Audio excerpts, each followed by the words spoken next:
And you can see how much farther out that zone is as they shift around, picking people up and pushing them out farther, trying to maybe force the longer shot and seeing if they can't collapse if they try to get in on the crease area. To the near side, Gilliam. This gives Gilliam an advantage because they're more spread out. He may be able to get loose. They're bound and determined to stop Gilliam from getting his shot. Gilliam gets it back. The flag is down, by the way. And a pass again over the top of the cage. Deflected, intended in there for Rick Graham. Technical call. 30 seconds.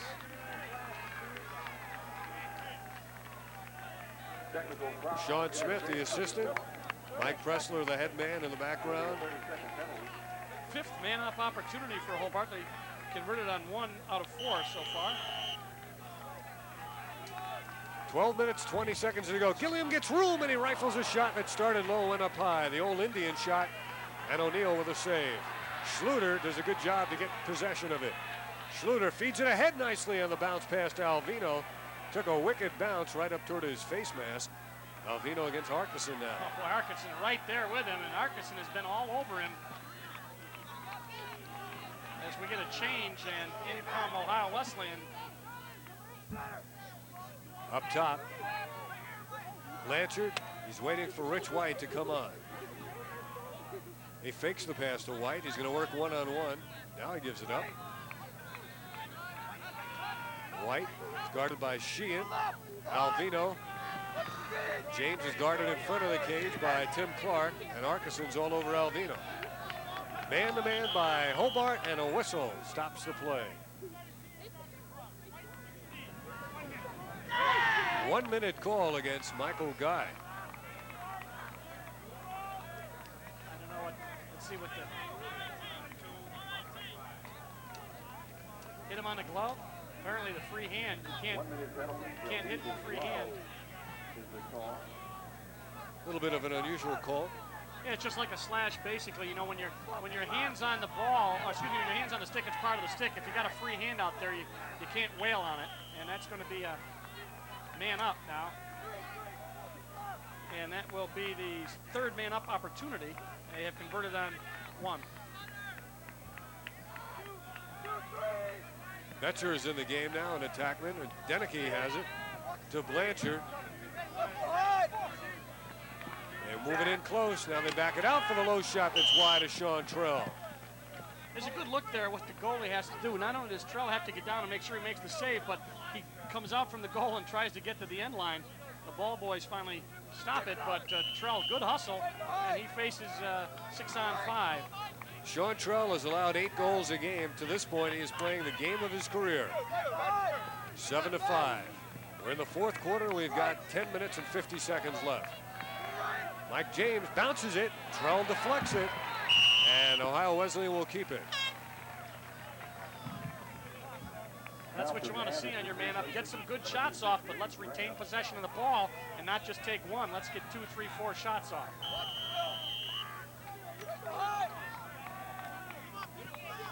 In close, and a sandwich job by the defense. Kernick was there, number 44, and Hobart applying the body. Torgler and Arkeson. I saw the flag go down. Got a hold.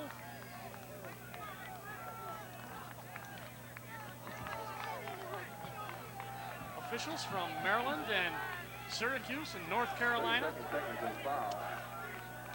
Once again, an extra attackman comes on now for Ohio Wesleyan. That's Betcher. Rob Betcher, senior out of Coram, Long Island, played in Ward Melville, number 17. And now Hobart is 2 men down. I don't know how long before that first penalty. 1 second, we find out. Now they're 1 man down. Rick Graham comes on. They release Tedeschi, the defenseman.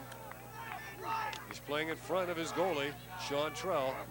Tedeschi, I don't believe, saw action in the first half. He's back there along with Bennett and Kernick and Schmidt and Torgler. Those are the 5 on defense. Alvino gets it to White. His low shot is wide. And if Hobart can fight off this 2-man and now single-man advantage, Could be a pivotal sequence in the game. I think the penalty is elapsed. We'll see. See how many guys go out there. Arkeson's coming on along with Clark. Now Anderson, Tedeschi, and Kernick depart. Still a man down. Or are they even now? No, even. They are even now. So the man up didn't work. That makes him 1 for 4. Here's a shot coming. It's bounced wide, played behind the cage by Alvino. Alvino with a nifty move on Arkeson. Outside it goes now to Boucher. Switching hands, looking for a screen. Dumps it to Alvino with no angle for the shot. Now Deneke. And Peter Bennett. They double on him. Schmidt comes over. Blanchard behind the cage. Alvino almost stepped into the crease. Look at right there. 2 men. Arkeson right there with his goalie. As soon as he breaks, he'll come out and pick him up. Ball down. Arkeson poking. Deneke or Blanchard starts his move. Out top. Oh, Saved by Trell. And the rebound belongs to Anderson, who uses that big body to spin away 3 times. And he's playing with a lot of enthusiasm as he gets it up to Tim Clark, the defenseman. He gives it up for the better shot opportunity. And Hobart's going to back it off. Braden. And Clark will sprint back on sides. Nice job, Tim Clark, one of the co-captains out at Syracuse Henninger High School. Very unselfish. He had perhaps a shot opportunity, but he thought the better of it. 8.5 minutes to go. And the time is going by. And the crowd responding now with a chant of Hobart, Hobart. Strong move again by Anderson. Hobart keeps it. In the first game, it was the great defensive effort of the battling Bishops. Today, it's been the defense of Hobart. Boy, lots of swiping and hacking going on out there. What do we got? Must be against the offense. It is. Must be a Ward. As well as Hobart has played, they only enjoy a 2-goal lead. Well, you got to give credit to those guys right there. There's their fans, the Ohio Wesleyan battling Bishops, because they have done just a super job. You couldn't ask for any more. They're in the game. There's 8:07 left. They've just got to get some offense, but we know they can do it. It's just a question of whether or not Hobart is going to break down defensively, because they have done a super job. In the middle, Blanchard Schmidt against Will Schmidt. And now back comes Hobart. Torgler. Superior numbers, I think, are beginning to tell in favor of Hobart now. This is the tough time, Don. We're down to 7:40. You really got to have good legs left, because if they can put in some people who got really good legs. Up top, open shot, and a save by O'Neill. He is something. And Boucher comes back now. Are we getting toward one-on-one time where Ohio Wesleyan will try more one-on-one opportunities? Alvino back to Boucher. He steps in for the low shot. Oh, boy, what a shot. What a nifty play. Boy, that'll remain. The ball didn't go out. There it is. Black ball. So that will be Ohio Wesleyan. But he did a great job of getting the shot off, and it was hard to even see it. But Boucher took a little shot, but got good speed out of it. Didn't go in, but Ohio Wesleyan retains possession. And Dale, as the time winds down, it's like post time at the track. Many more have moved closer along the rail. That's right. Circling the field in anticipation of the closing minutes. For some, it's strictly a party. For other lacrosse devotees, it's the game at its absolute best. Blanchard waltzing in. His shot is deflected. The rebound is caught in midair by Deneke. Tedeschi in there, 15. All over him, and he forces an errant pass. Out it goes to Blanchard. He tries to step in on the defense. Look at that. Hobart is contesting everything. Rich White. This is some lacrosse game. White's going to come in. White up to Alvino, and they deflected that one as well. Alvino took a shot on the head, I thought. No flag, and Hobart gets it.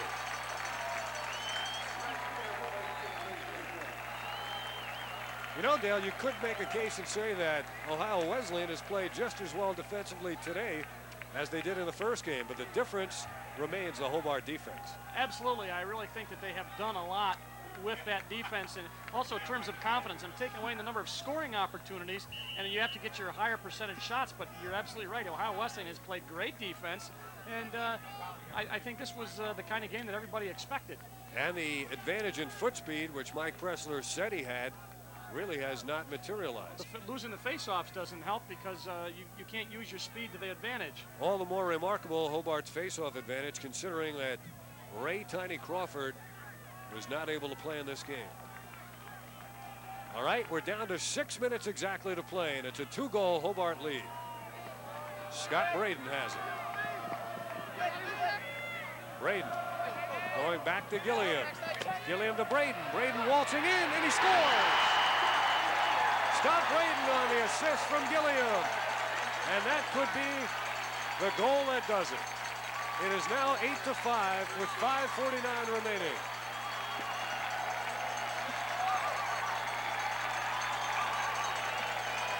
Goal number 12 on the year for Braden, his first of the game. We said Gilliam might have to go to the assist mode, and he's going to pick up his third right here as he hits Braden. He might not give him an assist, he had to move, but a nice high shot definitely made by that pass by Gilliam, and Braden did a super job of putting it by O'Neill.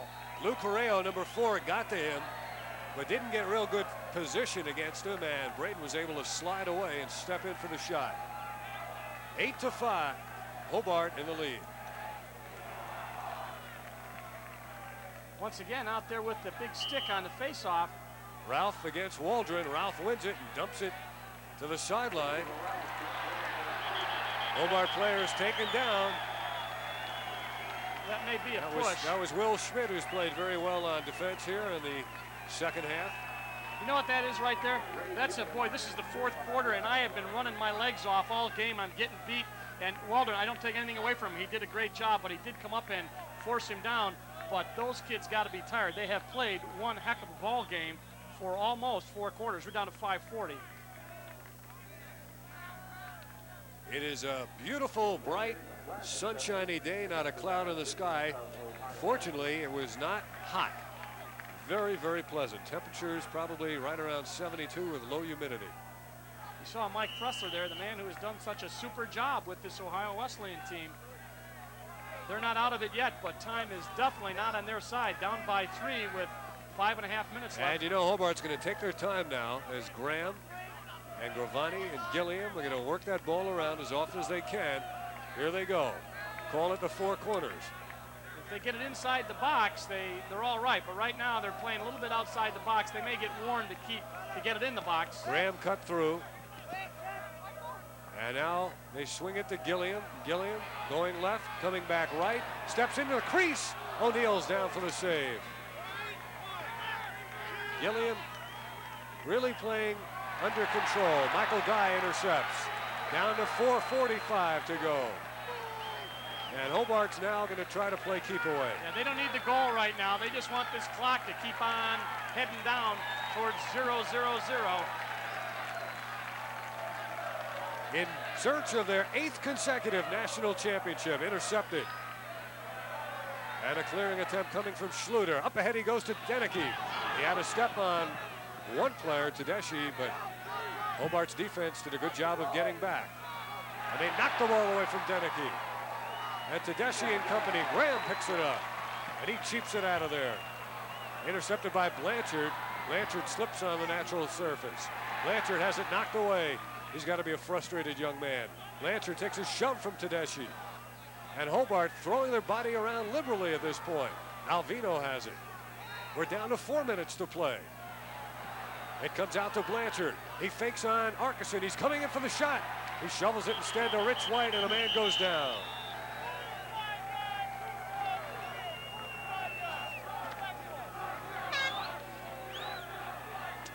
Interference. Mike Pressler, who has done a sensational coaching job. What a personable young man, too. He is a really nice guy, and every time you talk to him, he just exudes confidence, and I think he's going to do a great job. And only 27 years old. Here's Mike James giving it up to White, out to Blanchard. Now Boucher. Boucher backs up for some momentum with a nice change of direction. looking hard to get his shot. They took his angle away. They feed it outside to White. It's intercepted and taken down by Sean Trell. How do you pick the most valuable player in this game? Boy, it would be tough. Torgler on the sideline. Torgler up ahead to Sheehan. Sheehan, whose brother played on a national championship team at Syracuse, puts the shot on net. The rebound in close to Darden. And they swipe it out of there back to midfield and into the officials' box with 3 minutes and 3 seconds to go. You got to give a lot of credit to that Hobart defense. Peter Bennett, Timmy Clark. And a timeout taken by Hobart. They have a 3-goal lead. They've got 3 minutes and 3 seconds left, leading at 8-5 in search of another national championship.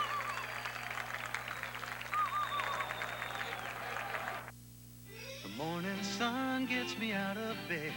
I wake up to the taste of milk.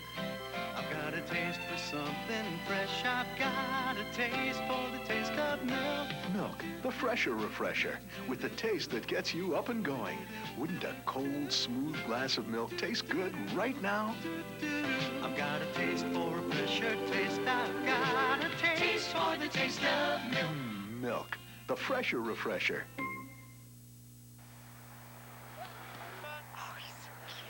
Hi, what are you two doing? We're watching Steve. Yeah. Look. Oh, he is so gorgeous. I'd love to meet him sometime. He doesn't smoke. Yeah, he doesn't even want to be around smokers. Come on, Kathy, get with it. Smoking's out. Yeah. Don't be left out of the crowd. Don't smoke. The American Heart Association. We're fighting for your life. Seconds to go. And Hobart has an 8-5 lead over Ohio Wesleyan. Ohio Wesleyan got to this championship game by defeating Washington College and Washington and Lee. And a record attendance for a Division III championship game here at Hobart.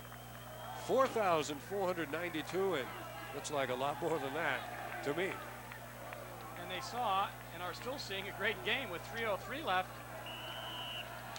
Right now, Hobart in control, and I'm sure you're going to see them run some time off the clock, and they're going to come out and have to go a little man-to-man now. 1980 and 81, Hobart defeated Cortland State. In 82, they defeated Washington College. In 83, it was Roanoke College.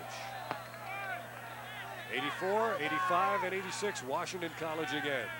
This is the first time in the finals for Ohio Wesleyan, and what a great job they've done.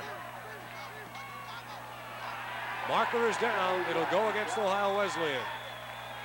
And the clock continues to run. Hobart knows as soon as it stopped, they'll have the ball anyway.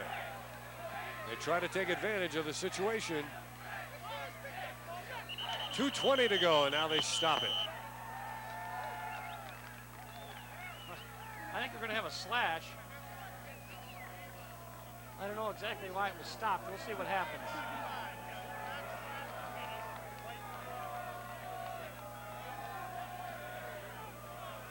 Two penalties.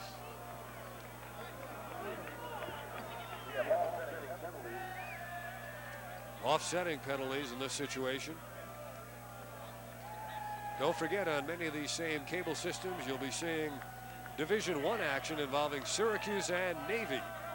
And right here, a timeout has been signaled for by Ohio Wesleyan with 2 minutes and 18 seconds to go. We'll stay right here and talk a little bit about what we've seen today in this game, Dale, and in terms of the most valuable player. I guess votes would have to go equally to Sean Trell, Devin Arkeson.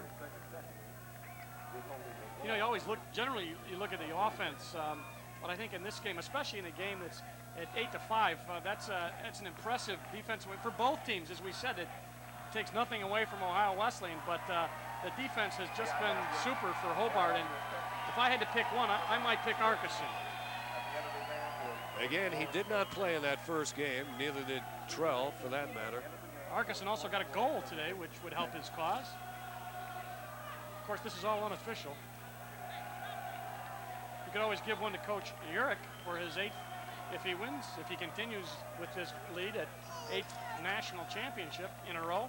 92 wins, 22 losses. We mentioned at the beginning that John Wooden won 7 consecutive titles at UCLA in the sport of basketball, and it's really not fair to compare the achievements of these two men.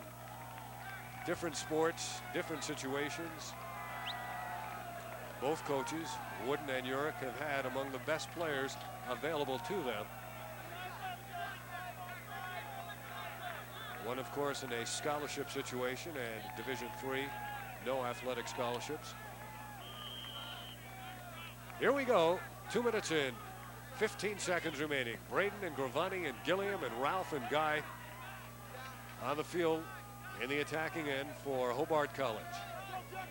Thought we might see some man-to-man, but they're staying right in that zone.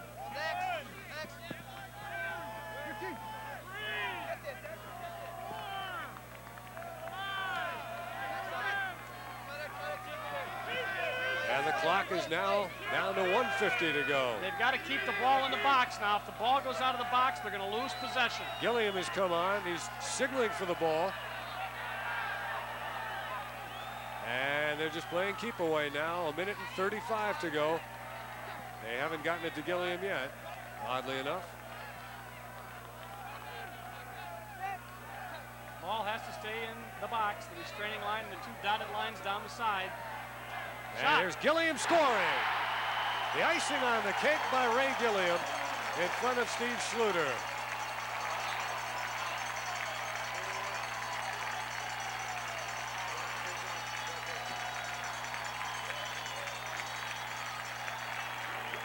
First goal of the game by Ray Gilliam. It comes with 1:20 to go.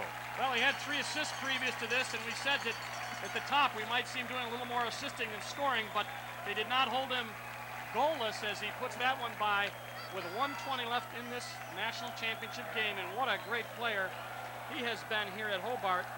The senior out of Baldwin, New York.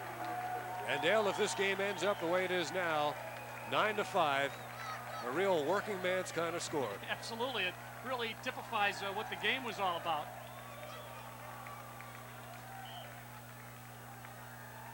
Off the face-off, Blanchard, who played so well and has been held in check all day long, coming in. Torgler and Arkeson force him down to the turf. Alvino up with it to Deneke.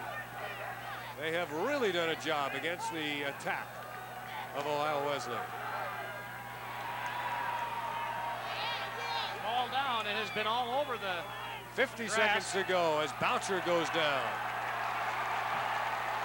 Arkeson legging it toward the box. With that big Arkeson stick. giving it up now. Crowd is standing and applauding as Hobart is just seconds away from wrapping it up. They're going nuts on the Hobart bench now, jumping up and down, sticks raised in the air. Dejection, obviously, on the Ohio Wesleyan bench. Hobart looking to keep it away. They're not looking for any shots. 20 seconds to go. Gilliam looked back at the clock. Gilliam against Warnes, and Warnes has done a fine job on him all game long. Clock is on the field. 10 seconds to go. The crowd's going to count it down.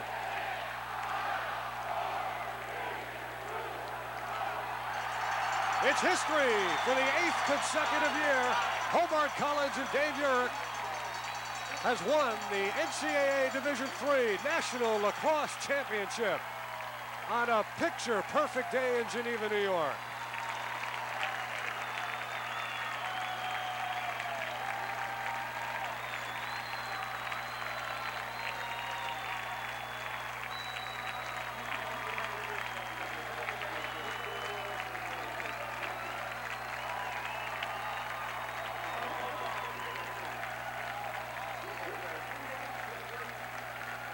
A tremendous crowd, a well-behaved crowd, watching one of the best lacrosse games in years here at Boswell Field. And it's tough to be that team right now, Ohio Wesleyan, as they huddle around their head coach, Mike Pressler. They played 2 sensational games this year on this field against Hobart on 2 gorgeous days.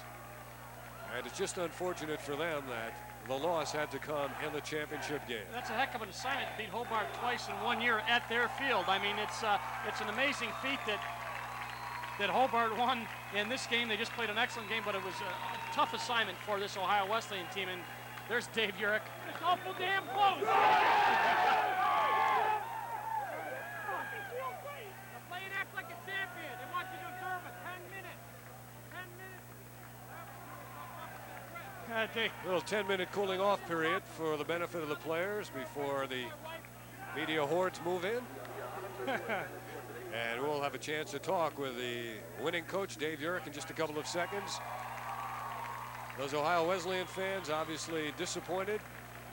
But what a great show on their part, coming all the way to support their team. A 9-5 final, and we'll be back to talk to Dave Urich right after these words. Reville Ford